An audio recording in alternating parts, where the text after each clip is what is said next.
Online tutorial गुरुजी की इस video को देखने से पहले सब्सक्राइब का बटन दबाना ना भूलें। सब्सक्राइब का बटन दबाने के बाद इस बेल आइकन को दबाकर हमारी हर वीडियो की नोटिफिकेशन सबसे पहले पाएं। दोस्तों, आप अगर बैंक ऑफ बड़ौदा की इंटरनेट बैंकिंग फैसिलिटी का यूज़ करते हैं तो हो सकता है कि कई बार आप अपना लॉगिन या ट्रांजैक्शन पासवर्ड भूल जाएं, या जो है बैंक की तरफ से आपका लॉगिन या ट्रांजैक्शन पासवर्ड ब्लॉक कर दिया जाए या डिसेबल कर दिया जाए।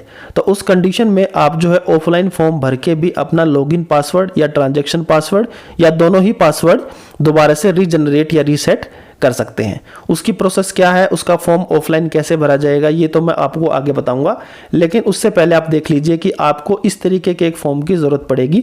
इस फॉर्म को आप चाहें तो अपनी बैंक ब्रांच से ले सकते हैं या फिर इसे ऑनलाइन डाउनलोड करके इसका प्रिंट आउट निकाल सकते हैं। इस फॉर्म को ऑनलाइन डाउनलोड करने का लिंक मैंने इस वीडियो के डिस्क्रिप्शन में डाल दिया है। आप चाहें तो उस लिंक पर क्लिक करके इस फॉर्म को ऑनलाइन डाउनलोड कर सकते हैं और उसके बाद इसे फिल करके बैंक ब्रांच में जमा करवा सकते हैं। तो चलिए फॉर्म को भरने की शुरुआत करते हैं।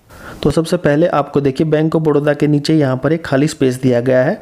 तो आपको यहाँ पर अपनी बैंक ब्रांच का नाम लिखना है, यानी कि जिस बैंक ब्रांच में आपका अकाउंट है बैंक ऑफ बड़ौदा की उस ब्रांच का नाम आपको यहाँ पर मेंशन कर देना है। इतना करने के बाद आपको देखिए टॉप राइट कॉर्नर में आपको डेट का एक ऑप्शन दिखाई दे जाता है, यानी जिस तारीख को आप ये फॉर्म भर के बैंक में जमा करवाएंगे उस दिन की तारीख आपको कुछ इस फॉर्मेट में लिख देनी है। उसके बाद प्लेस में आपको लिखना है अपनी जगह का नाम, जिस जगह से आप ये फॉर्म फिलअप कर रहे हैं। जनरली वो आपकी सिटी का ही नाम होता है, तो यहाँ पर प्लेस में लिख दीजिएगा। उसके बाद कस्टमर नेम में या अकाउंट होल्डर का नाम आपको लिखना है, यानी जिसके नाम पर अकाउंट है उस अकाउंट होल्डर का कंप्लीट नाम आपको कैपिटल लेटर्स में लिख देना है इस तरीके से। उसके बाद अकाउंट नंबर आपको यहाँ पर डालना है। दोस्तों ध्यान रखना, आपने यहाँ पर उसी अकाउंट की डिटेल देनी है जिस अकाउंट से लिंक इंटरनेट बैंकिंग का पासवर्ड आप रीसेट करवाना चाहते हैं। तो इस तरीके से आप अकाउंट नंबर यहाँ पर लिख देंगे। उसके बाद कस्टमर आईडी आपको लिखनी है। दोस्तों ये तीनों ही डिटेल आपको आपकी बैंक पासबुक के फ्रंट पेज पे मिल जाएगी, तो वहाँ से देख के आप ये तीनों डिटेल बड़ी आसानी से यहाँ पर फिलअप कर सकते हैं। उसके बाद कॉन्टैक्ट नंबर में आपको आपका रजिस्टर्ड मोबाइल नंबर यहाँ पर डालना है। प्रेफर कीजिएगा कि आप उसी मोबाइल नंबर को यहाँ पर लिखें। अगर वो मोबाइल नंबर आप करंटली यूज़ नहीं करते हैं तो करंट में जो भी आपका एक्टिव मोबाइल नंबर है वो यहाँ पर लिख दीजिएगा। इतना करने के बाद ये नीचे देखिए बहुत सारे ऑप्शन दिए गए हैं। इंटरनेट बैंकिंग का पासवर्ड रीसेट करने के लिए आपको मैं बताता हूँ कौन से पर टिक करना है। बिल्कुल नीचे आ जाना है। नीचे आने के बाद ये देखिए 11 नंबर पॉइंट आपको दिख रहा होगा, रीजनरेट इंटरनेट बैंकिंग पासवर्ड। तो आपको इस पर टिक कर देना है। तो चलिए टिक करते हैं। अब टिक करने के बाद यहाँ पर आपने डालना है कि आप जो है अपना पासवर्ड भूल गए हैं या फिर वो डिसेबल कर दिया गया है बैंक की तरफ से। तो दोनों में से जो भी कंडीशन हो उस पर आपने यहाँ पर टिक लगाना है। अगर फॉरगॉट हो गए यानी भूल गए हैं तो आप फॉरगॉटन पर टिक लगाएंगे। अगर वो बैंक की तरफ से डिसेबल किया होगा तो फिर आप डिसेबल पर टिक लगाएंगे। इस तरीके से आपने टिक लगा देना है। उसके बाद यहाँ पर रखना आपने अपनी इंटरनेट बैंकिंग की यूज़र आईडी, यानी कि यूज़र नेम, जिस यूज़र नेम के थ्रू आप अपने इंटरनेट बैंकिंग में लॉगिन करते हैं तो वो यूज़र नेम आपने यहाँ पर लिख देना है अपनी इंटरनेट बैंकिंग का। इतना करने के बाद नीचे देखिए 3 ऑप्शन आपको दिए गए हैं। सबसे पहला है लॉगिन पासवर्ड, ट्रांजैक्शन पासवर्ड और बोथ। तो आपको जिस भी टाइप का पासवर्ड रीसेट करवाना है उसी पर टिक करना पड़ेगा।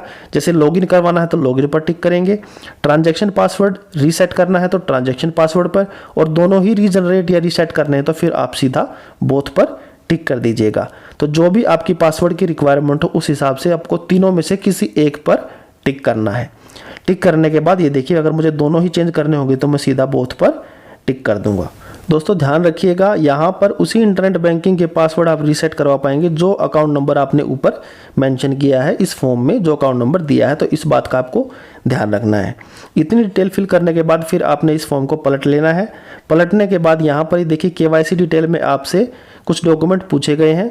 अब अपना इंटरनेट बैंकिंग पासवर्ड रीसेट करवाने के लिए इन जनरली आपको किसी केवाईसी डॉक्यूमेंट की ज़रूरत नहीं पड़ती है, और अगर बैंक आपसे मांगता है कोई केवाईसी डॉक्यूमेंट वेरिफिकेशन के लिए तो फिर आपको इन बॉक्सेस में उस केवाईसी डॉक्यूमेंट का नाम लिखना पड़ेगा।